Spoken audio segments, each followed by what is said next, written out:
On behalf of the General Assembly, I have the honor to welcome the United Nations His Excellency Barack Obama, President of the United States of America, and to invite him to address the Assembly.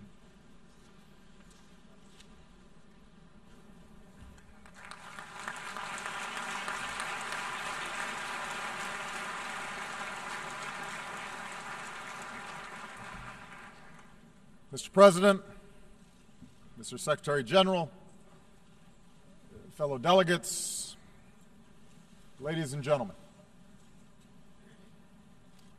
70 years after the founding of the United Nations, it is worth reflecting on what together the members of this body have helped to achieve.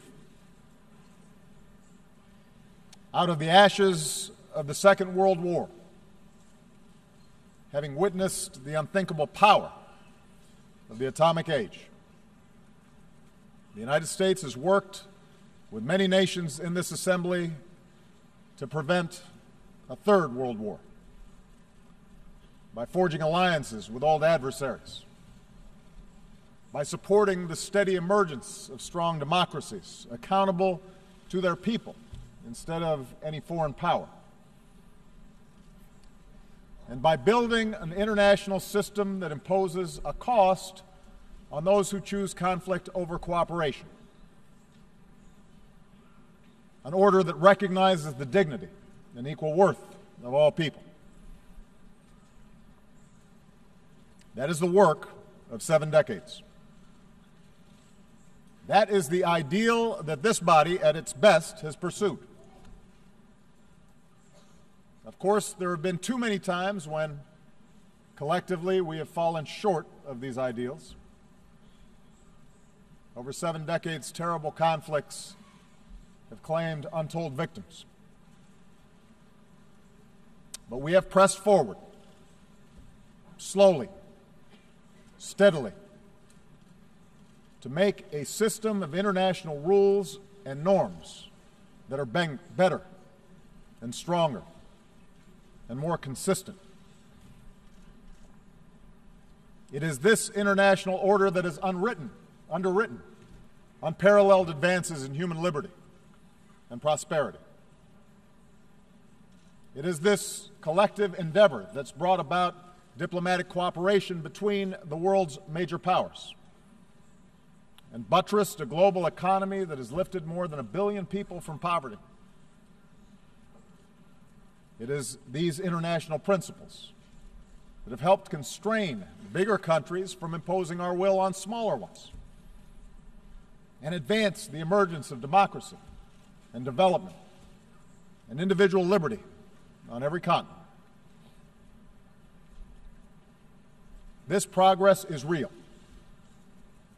It can be documented in lives saved and agreements forged, in diseases conquered, and in mouths fed. And yet we come together today knowing that the march of human progress never travels in a straight line, that our work is far from complete, that dangerous currents risk pulling us back into a darker, more disordered world. Today we see the collapse of strong men and fragile states breeding conflict and driving innocent men, women, and children across borders on an epic scale. Brutal networks of terror have stepped into the vacuum. Technologies that empower individuals are now also exploited by those who spread disinformation or suppress dissent or radicalize our youth.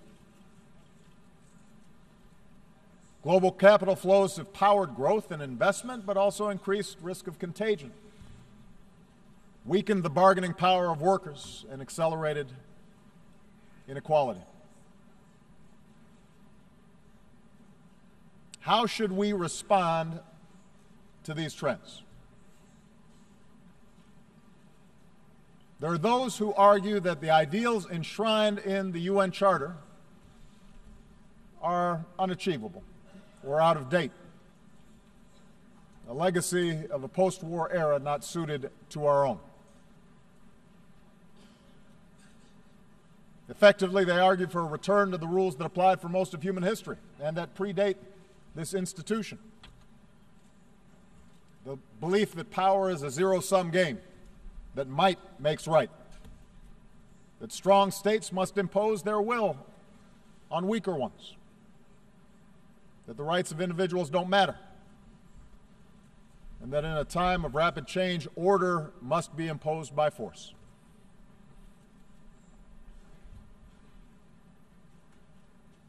On this basis, we see some major powers assert themselves in ways that contravene international law. We see an erosion of the democratic principles and human rights that are fundamental to this institution's mission. Information is strictly controlled, the space for civil society restricted. We're told that such retrenchment is required to beat back disorder, that it's the only way to stamp out terrorism or prevent foreign meddling. In accordance with this logic, we should support tyrants like Bashar al-Assad, who drops barrel bombs to massacre innocent children, because the alternative is surely worse.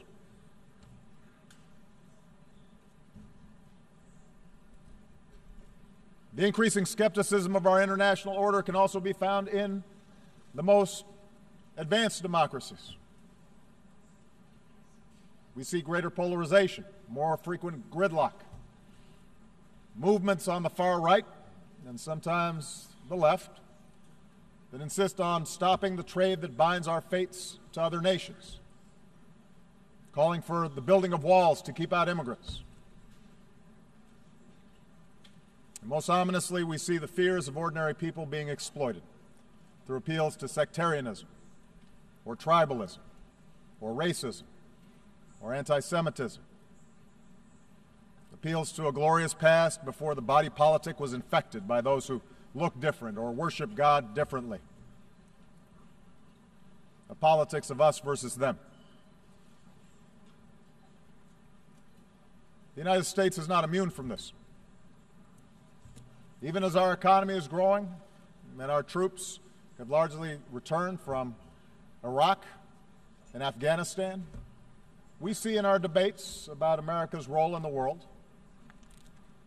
a notion of strength that is defined by opposition to old enemies, perceived adversaries, a rising China, or a resurgent Russia, a revolutionary Iran, or an Islam that is incompatible with peace.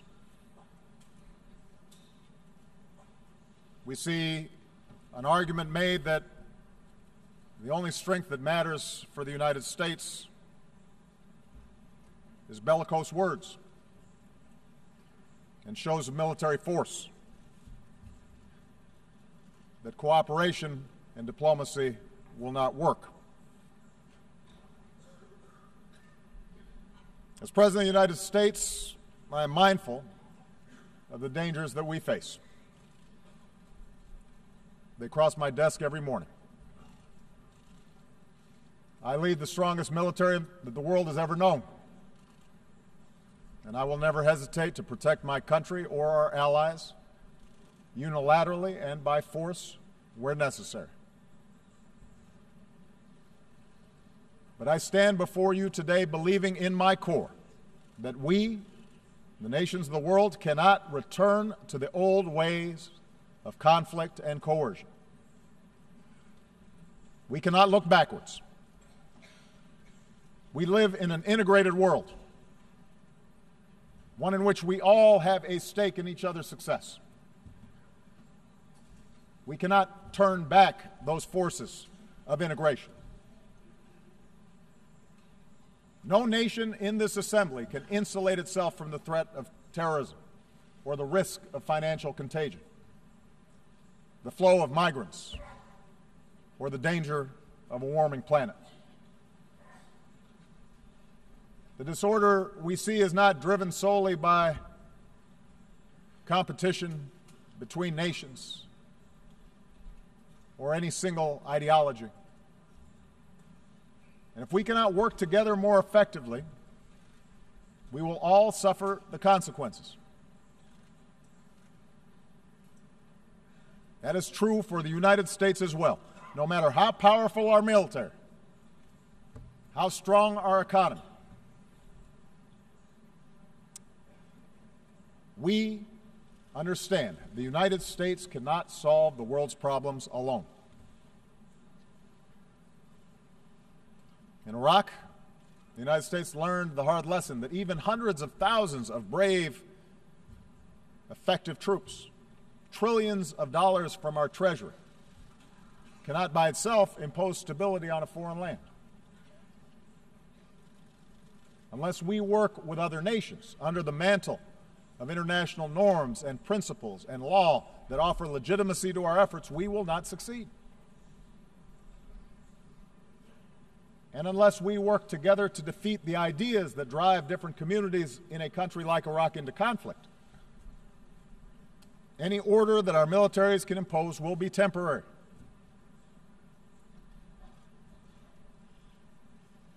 And just as force alone cannot impose order internationally, I believe in my core that repression cannot forge the social cohesion for nations to succeed. The history of the last 2 decades proves that in today's world, dictatorships are unstable. The strong men of today become the spark of revolution tomorrow. You can jail your opponents, but you can't imprison ideas. You can try to control access to information, but you cannot turn a lie into truth. It is not a conspiracy of U.S.-backed NGOs that expose corruption and raise the expectations of people around the globe. It's technology, social media, and the irreducible desire of people everywhere to make their own choices about how they are governed.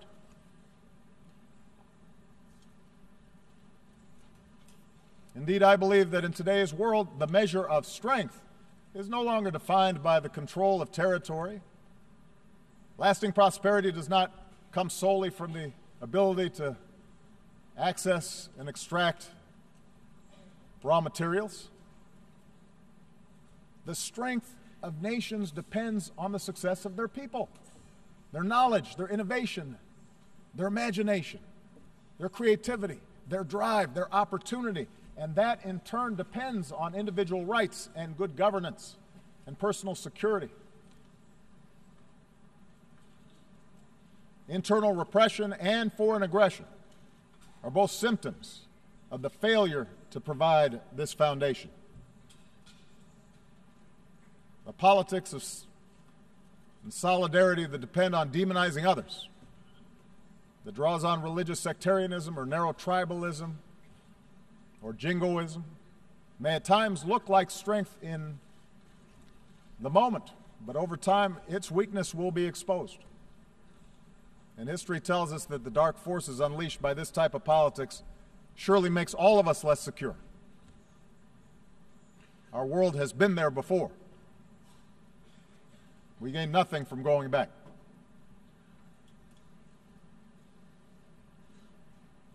Instead, I believe that we must go forward in pursuit of our ideals, not abandon them at this critical time.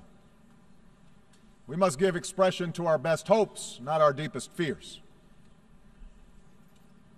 This institution was founded because men and women who came before us had the foresight to know that our nations are more secure when we uphold basic laws and basic norms and pursue a path of cooperation over conflict. And strong nations, above all, have a responsibility to uphold this international order.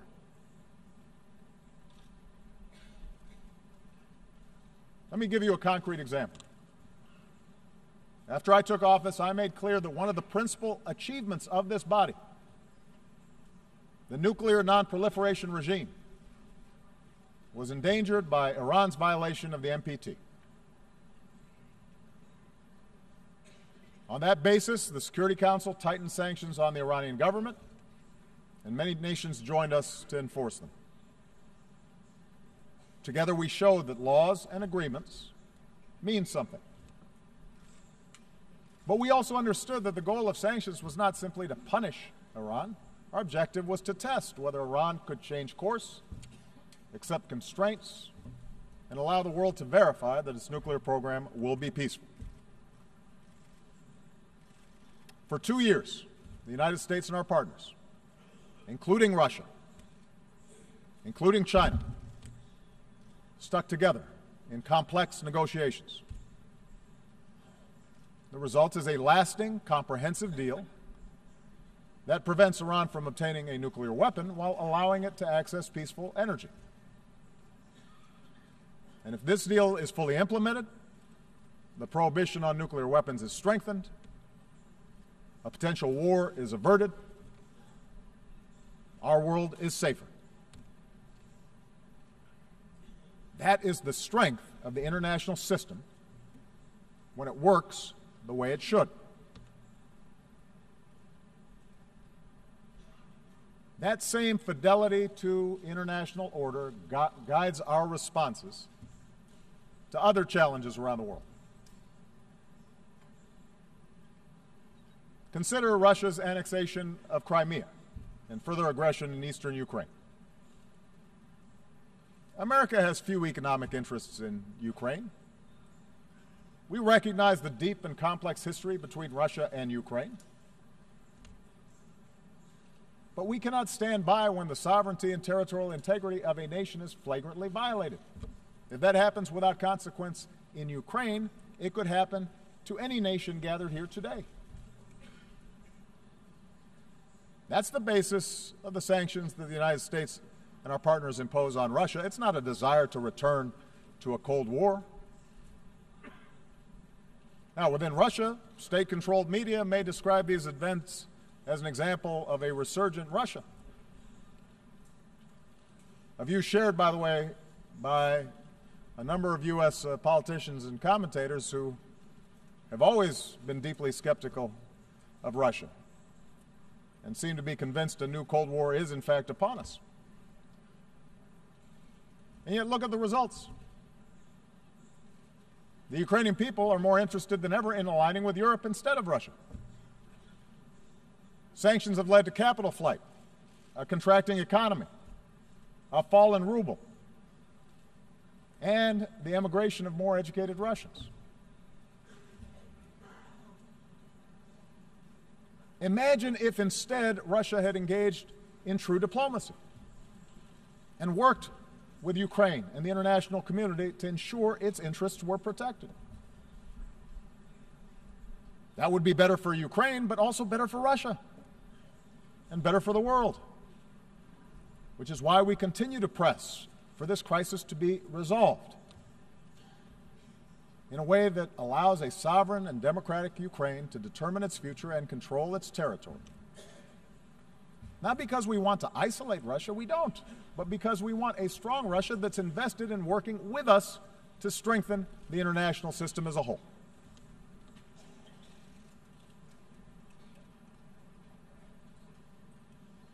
Similarly, in the South China Sea, the United States makes no claim on territory there. We don't adjudicate claims. But like every nation gathered here, we have an interest in upholding the basic principles of freedom of navigation and the free flow of commerce, and in resolving disputes through international law, not the law of force. So we will defend these principles while encouraging China and other claimants to resolve their differences peacefully.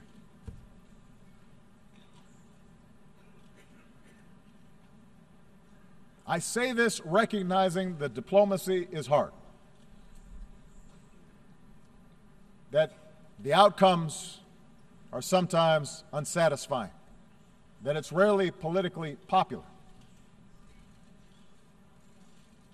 But I believe that leaders of large nations, in particular, have an obligation to take these risks, precisely because we are strong enough to protect our interests if and when diplomacy fails. I also believe that to move forward in this new era, we have to be strong enough to acknowledge when what you're doing is not working. For 50 years, the United States pursued a Cuba policy that failed to improve the lives of the Cuban people. We changed that. We continue to have differences with the Cuban government. We will continue to stand up for human rights, but we address these issues through diplomatic relations and increased commerce and people-to-people ties. As these contacts yield progress, I'm confident that our Congress will inevitably lift an embargo that should not be in place anymore.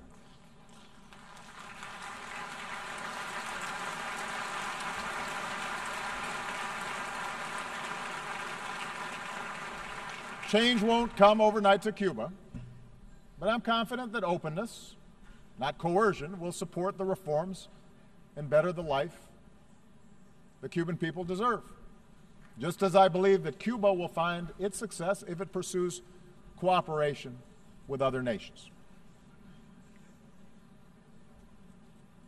Now, if it's in the interest of major powers to uphold international standards, it is even more true for the rest of the community of nations. Look around the world. From Singapore to Colombia to Senegal, the facts show that nations succeed when they pursue an inclusive peace and prosperity within their borders and work cooperatively with countries beyond their borders. That path is now available to a nation like Iran, which, as of this moment, continues to deploy violent proxies to advance its interests. These efforts may appear to give Iran leverage in disputes with neighbors, but they fuel sectarian conflict that endangers the entire region and isolates Iran from the promise of trade and commerce. The Iranian people have a proud history and are filled with extraordinary potential. But chanting death to America does not create jobs or make Iran more secure. If Iran chooses a different path, that would be good for the security of the region, good for the Iranian people, and good for the world. Of course, around the globe, we will continue to be confronted with nations who reject these lessons of history, places where civil strife and border disputes and sectarian wars bring about terrorist enclaves and humanitarian disasters, where order has completely broken down. We must act, but we will be stronger when we act together. In such efforts, the United States will always do our part. We will do so mindful of the lessons of the past, not just the lessons of Iraq, but also the example of Libya, where we joined an international coalition under a UN mandate to prevent a slaughter. Even as we helped the Libyan people bring an end to the reign of a tyrant, our coalition could have and should have done more to fill a vacuum left behind. We're grateful to the United Nations for its efforts to forge a unity government. We will help any legitimate Libyan government as it works to bring the country together. But we also have to recognize that we must work more effectively in the future as an international community to build capacity for states that are in distress before they collapse. And that's why we should celebrate the fact that later today, the United States will join with more than 50 countries to enlist new capabilities: infantry, intelligence, helicopters, hospitals, and tens of thousands of troops to strengthen United Nations peacekeeping.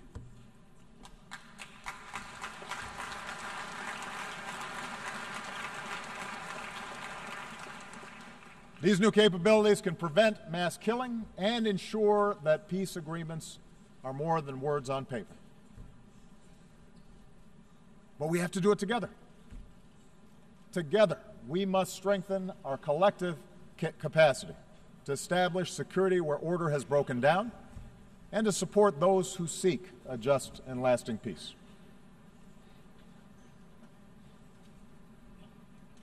Nowhere is our commitment to international order more tested than in Syria.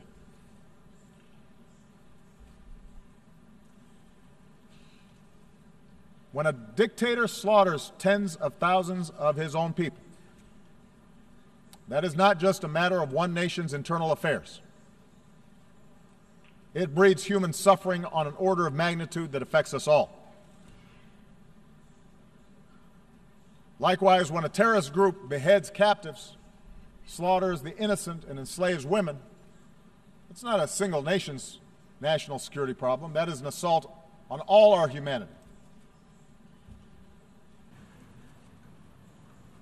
I've said before, and I will repeat, there is no room for accommodating an apocalyptic cult like ISIL. And the United States makes no apology for using our military as part of a broad coalition to go after them. We do so with a determination to ensure that there will never be a safe haven for terrorists who carry out these crimes.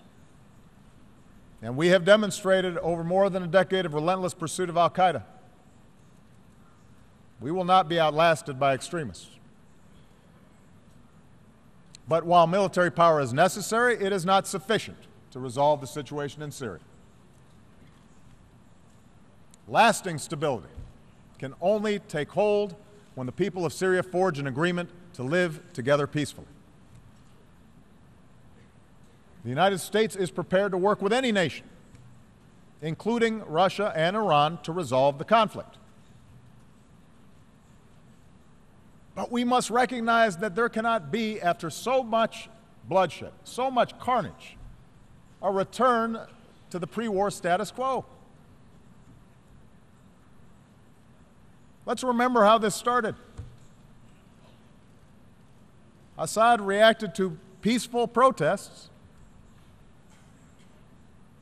by escalating repression and killing that in turn created the environment for the current strife. And so Assad and his allies can't simply pacify the broad majority of a population who've been brutalized by chemical weapons and indiscriminate bombing. Yes, realism dictates that compromise will be required to end the fighting and ultimately stamp out ISIL. But realism also requires a managed transition away from Assad and to a new leader, and an inclusive government that recognizes there must be an end to this chaos so that the Syrian people can begin to rebuild.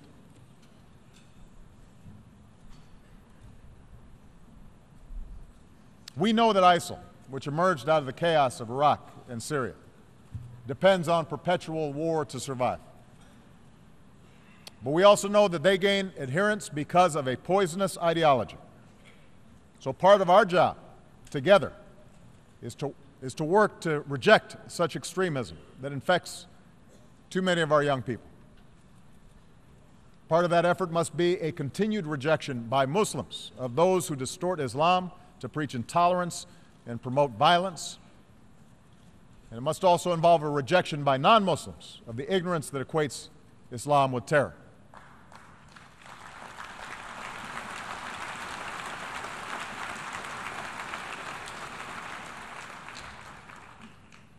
This work will take time. There are no easy answers to Syria, and there are no simple answers to the changes that are taking place in much of the Middle East and North Africa. But so many families need help right now. They don't have time. And that's why the United States is increasing the number of refugees who we welcome within our borders. That's why we will continue to be the largest donor of assistance to support those refugees. And today we are launching new efforts to ensure that our people and our businesses, our universities and our NGOs can help as well. Because in the faces of suffering families, our nation of immigrants sees ourselves. Of course, in the old ways of thinking, the plight of the powerless, the plight of refugees, the plight of the marginalized did not matter. They were on the periphery of the world's concerns.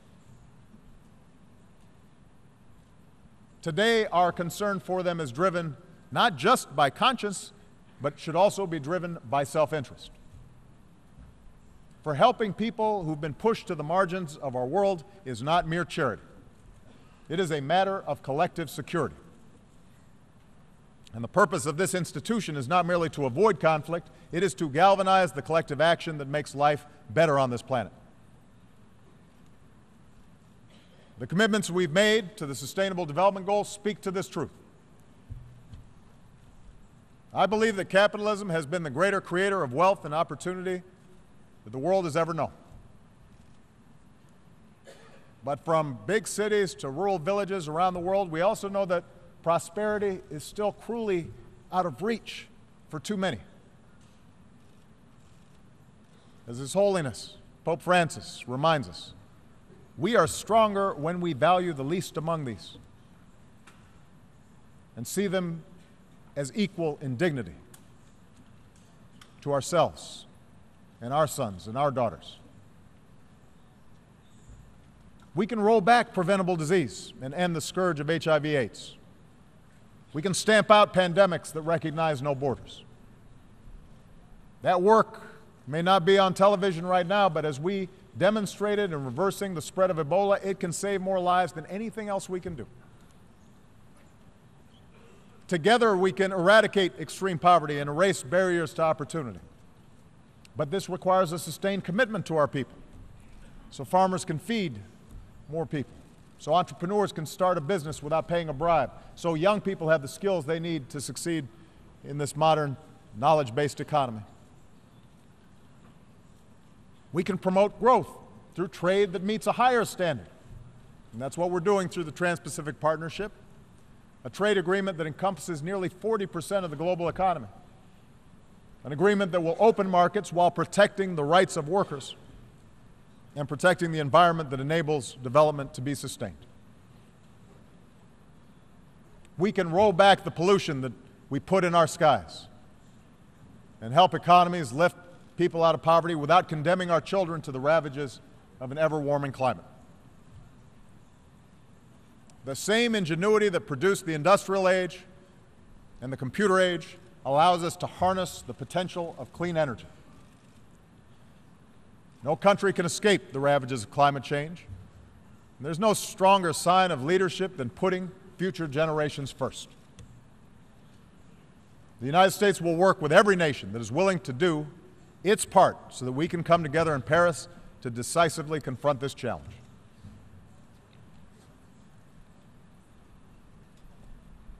And finally, our vision for the future of this assembly, my belief in moving forward rather than backwards, requires us to defend the democratic principles that allow societies to succeed. Let me start from a simple premise. Catastrophes like what we are seeing in Syria do not take place in countries where there is genuine democracy and respect for the universal values this institution is supposed to defend.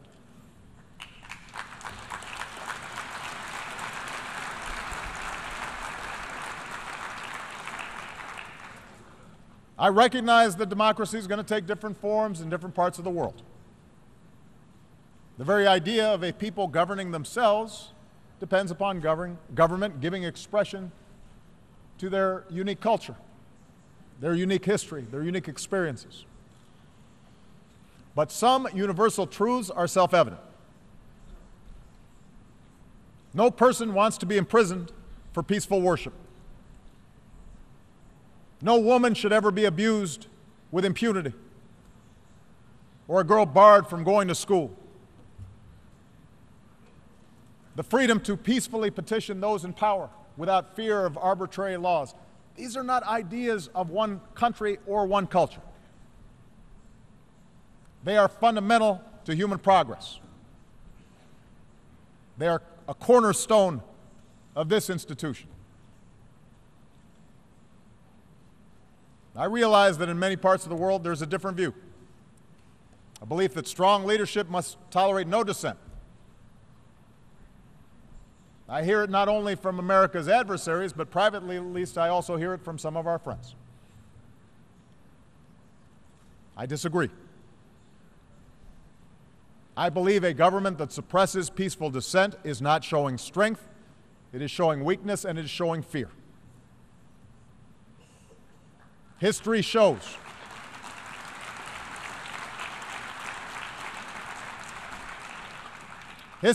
that regimes who fear their own people will eventually crumble. But strong institutions built on the consent of the governed endure long after any one individual is gone. That's why our strongest leaders, from George Washington to Nelson Mandela, have elevated the importance of building strong democratic institutions over a thirst for perpetual power. Leaders who amend constitutions to stay in office only acknowledge that they failed to build a successful country for their people, because none of us last forever. It tells us that power is something they cling to for its own sake, rather than for the betterment of those they purport to serve. I understand democracy is frustrating. Democracy in the United States is certainly imperfect. At times it can be dysfunctional. But democracy, the constant struggle to extend rights to more of our people, to give more people a voice, is what allowed us to become the most powerful nation in the world.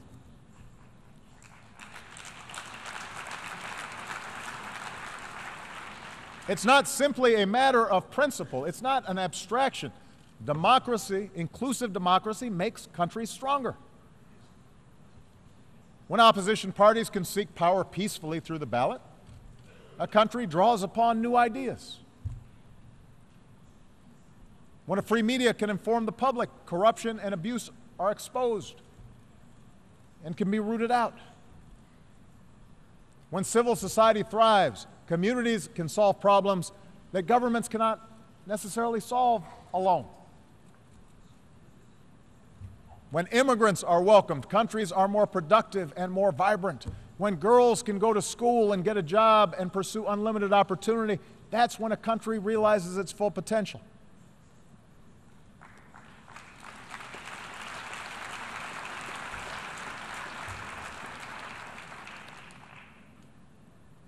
That is what I believe is America's greatest strength. Not everybody in America agrees with me. That's part of democracy. I believe that the fact that you can walk the streets of this city right now and pass churches and synagogues and temples and mosques where people worship freely, the fact that our nation of immigrants mirrors the diversity of the world, you can find everybody from everywhere here in New York City. The fact that in this country, everybody can contribute. Everybody can participate, no matter who they are or what they look like or who they love. That's what makes us strong. And I believe that what is true for America is true for virtually all mature democracies. And that is no accident. We can be proud of our nations without defining ourselves in opposition to some other group. We can be patriotic without demonizing someone else. We can cherish our own identities, our religion, our ethnicity, our traditions, without putting others down. Our systems are premised on the notion that absolute power will corrupt, but that people, ordinary people, are fundamentally good, that they value family and friendship, faith, and the dignity of hard work, and that with appropriate checks and balances, governments can reflect this goodness. I believe that's the future we must seek together. To believe in the dignity of every individual. To believe we can bridge our differences and choose cooperation over conflict. That is not weakness, that is strength.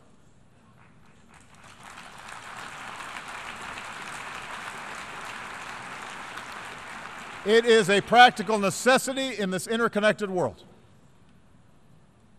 And our people understand this. Think of the Liberian doctor who went door to door to search for Ebola cases and to tell families what to do if they show symptoms.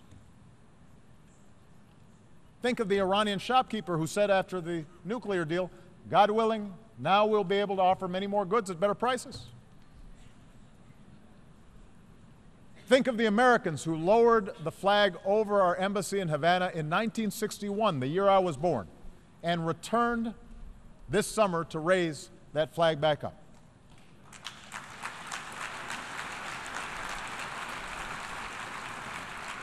One of these men said of the Cuban people, we could do things for them and they could do things for us. We loved them. For 50 years, we ignored that fact. Think of the families leaving everything they've known behind, risking barren deserts and stormy waters just to find shelter, just to save their children. One Syrian refugee who was greeted in Hamburg with warm greetings and shelter said, we feel there are still some people who love other people. The people of our United Nations are not as different as they are told. They can be made to fear. They can be taught to hate. But they can also respond to hope. History is littered with the failure of false prophets and fallen empires who believe that might always makes right. And that will continue to be the case. You can count on that. But we are called upon to offer a different type of leadership. Leadership strong enough to recognize that nations share common interests and people share a common humanity. And yes, there are certain ideas and principles that are universal. That's what those who shaped the United Nations 70 years ago understood.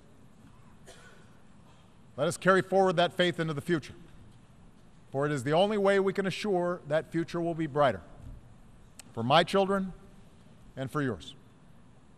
Thank you very much.